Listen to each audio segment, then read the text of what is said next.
Hello, Hawkiee here, and I'll be talking a little bit about the CoD Ghost mode, Blitz, where you basically can be playing as, in my opinion, a defensive or aggressive player due to the fact that, well, you're basically trying to score points while keeping the opponent out of yours. So if you're playing defensively, you definitely want to try and keep in your area, basically where you have your point, and at least as far as I'm concerned, you want to try and equip some really high kill streaks, because you will be getting a lot of easy kills. Shooting backs basically from the side, people will not be paying too much attention to you if they're going straight for the point, and thus you can get some pretty nice or easy kills that will allow you to get some pretty good kill streaks, such as the dog, Heinz, everything. I definitely advise that you keep the dog, due to the fact that the dog can definitely be a very good companion to have there, because of the fact that if you keep him, he'll be barking every time an opponent comes close. And due to the fact that you're protecting a point, that is definitely a good thing to have. There's also another way than just protecting the point, and that is basically what I'm demonstrating here. And that is basically putting yourself close to your opponent's spawn, but basically in the way they usually run to get to your point, more or less. And what I'm really doing here is just being kind of annoying, due to the fact that I know there will be people in the area here, and thus I need to keep backing or going back and forth, keeping an eye on them. But you'll be getting a lot of kills, a lot of free kills, as you can see here. So I'd advise keeping high kill streaks if you can do this successfully as well. But once again, we're actually over on aggressive defensive, more or less. You're basically trying to stop the other team getting out their spawn altogether.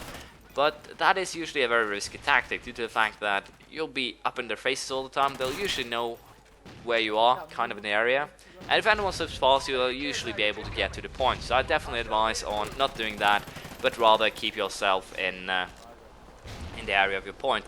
There's a couple of reasons for this. You'll be having quite a higher success rate, I believe, in terms of being able to stop them, but also in another term, that is when it comes to actually getting those high kill streaks, that can help your team altogether. And it'll also be quite harder to kill you, because of the fact you are basically in the area. But if you keep on moving around instead of sitting on a single point, they'll have no idea to know where to look for you, and that is definitely a good thing to have. If you were to sit in the same point all the time, they'd definitely be able to kill you quite easily. But if you actually move around a lot, you'll be hard to kill. You'll be pretty damn good defensively as well, because you'll be getting a lot of kills. You'll be basically being, once again, a menace to your opponents. And there is some advantages and some disadvantages to this kind of playstyle. Once again, you probably have a pretty damn high KD, but your score will be pretty low, and all overall you won't be actually scoring that many points for your team. But sometimes you actually don't have a choice other than playing defensively, due to the fact that either the entire team attacks. I actually seen matches that ended 15-16 because, well, no one was interested in defending, and thus it actually more or less ended up to chance. There you actually might have to take a choice or a decision to be defensive. But once again, if you play more or less an offensive defensive, you should try and place yourself in a position on the map where you have pretty decent control over where people are going, where they're coming from. And if you're not, try and keep yourself close to the point and focus on killing them rather than allowing yourself to get that high KD. Because once again, it's not that matters. It's basically how well you defend. What you'll be seeing now is basically my recommendation for two of the classes you can use, or how you'd actually set up a defensive, basically shield, and a defensive offensive class. You should probably pause the video to see what stands, as it's quite a lot, but it should be readable, and if not, I'll post it in the description, but it should be fine. When it comes to playing offensively, however, you probably want to try and keep yourself silent, keep yourself fast, and preferably invisible. But since you can't do that, as I said, try and move fast, try and be silent, try and stay out of your opponent's way. You basically aren't going for your enemies here. You don't want to kill them, you simply want to steal their point. And thus, if you don't have to kill someone, it's probably a good idea to not do it, because, well, killing someone could give your enemies kind of an idea of where you actually are. And here I'm showing some very bad play. I should have gone straight for a point, instead I wind up dead. But there is a positive thing to that.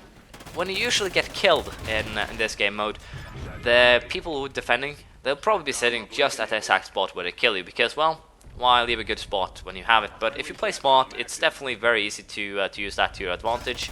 And you also want to try and kill as many people as possible on your way up that's definitely part of being offensive. Even though you are basically trying to avoid them, if you are capable of killing many of your opponents on the way up to the point, you'll definitely be having an easy time getting, first of all, your kill streaks, but second of all, the defenders will have an easy job and you'll have a higher chance of winning. But once again, if you are offensive, you don't actually want to do those things. You mostly just want to have a class that is speedy, have some good perks when it comes to speed, running around, probably a silenced weapon, because that will definitely be helpful. But as you can see, there's also another way to play offensively, and that is by taking your opponents on head-on. Basically, you're going for your enemies, basically other players. You're not going for the point, you're going for the opponents, basically literally, the players. Because if you run around their spawn in this manner, first of all, you're screwing up their entire flow. They can't really do that much against it. And second of all, it makes once again the defender's job rather easy, and your teammates also can have a much easier time pushing up on the field and scoring points themselves. And if you are just being a menace to your opponents, that definitely results in some bad things for them. Once again, this is a bad play by my opponent here, to be honest, because what he should have done there was just wait for a ticking to end and then take the point. And I once again do some pretty bad play myself, but it's the last point and I'm pretty sure we'll be able to get it. But that doesn't matter, it was bad. So once again, what I'll say when it comes to playing Blitz offensively, you want to be quick, invisible and silent if you're simply running. And if you're not running, but trying to more or less stay in the area, stay in their spawn, be annoying, you probably want staying power, some high moderate streaks, kill streaks, and probably some perks that will help that staying power, and you definitely want that silenced weapon. But enough chit chat, thank you for watching, please leave a comment, praise, criticism, anything you feel like, and hopefully you have enjoyed this. I'll see you around next time, bye!